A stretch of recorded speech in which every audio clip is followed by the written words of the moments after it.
Ce site, c'est vrai qu'il est merveilleux. Bon, je ne m'en vante pas, mais c'est vrai que c'est vraiment dû à mon père.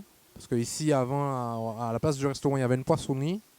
Mon père, c'était le premier qui avait une poissonnerie en Guadeloupe, qui datait depuis 69. Et moi, j'ai repris la relève, mais la pêche chez moi, c'est seulement pour le loisir.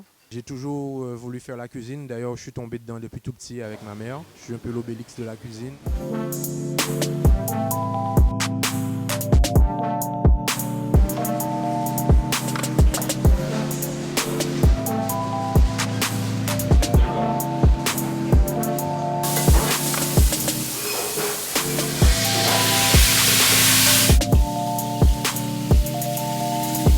Beaucoup de personnes me demandent pourquoi la Romerie du Pirate. De 2007 à 2009, je représentais la Guadeloupe à travers des foires culinaires. Et beaucoup de personnes me demandaient le nom de l'île où j'habite, parce qu'ils ne se rappelaient pas lorsqu'ils avaient été en vacances. Mais ça rappelait du nom du rhum qu'ils avaient bu. Donc effectivement, c'était un peu... Je trouvais ça quand même assez fort. Et puis, je me suis dit, c'est bizarre quand même qu'aux Antilles, on n'a pas un lieu qui représente tous les rhums de la Caraïbe, voire du monde entier. Et c'est de là que m'est venue la romerie. Ici, je pense qu'on a la plus grande collection de rhum en Guadeloupe et aussi peut-être de la Caraïbe. Dernier recensement, parce que c'est assez compliqué de les recenser. Le dernier recensement, on en avait 87. Donc ça va du continent asiatique jusqu'en Amérique du Sud. J'avoue que je suis quand même fan de rhum. Bon, j'ai quand même une belle collection à la maison.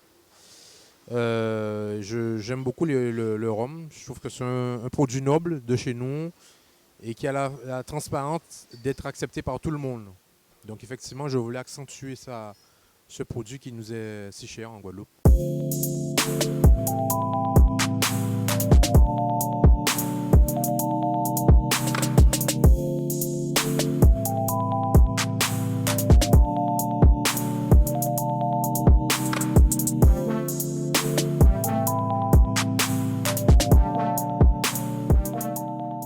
On a deux types de rhum quand même qu'on retrouve et que les gens ne savent pas toujours faire la différence.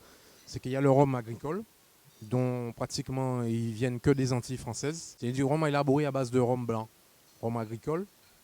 Il y a aussi le rhum de mélasse, c'est le résidu de canne à sucre qu'on va retrouver chez les rhums de type de la Caraïbe. C'est un confrère espagnol, anglophone.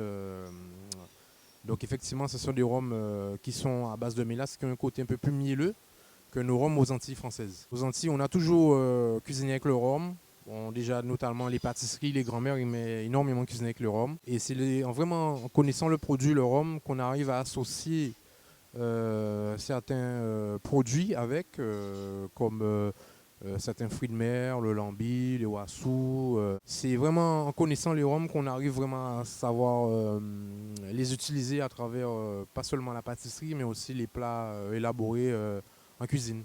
Je pense que bon, le métier le métier de la cuisine, c'est la restauration, c'est un métier très compliqué, c'est vrai. Après, il faut l'aimer. Moi, j'aime ça, donc je m'en donne à cœur joie. Et tous les jours, je peux le pratiquer. Je le fais avec grand plaisir. Moi, c'est vrai que c'est un métier difficile. Je pense que on n'obtient rien sans peine. Et puis, si on veut vraiment réussir, il faut se donner.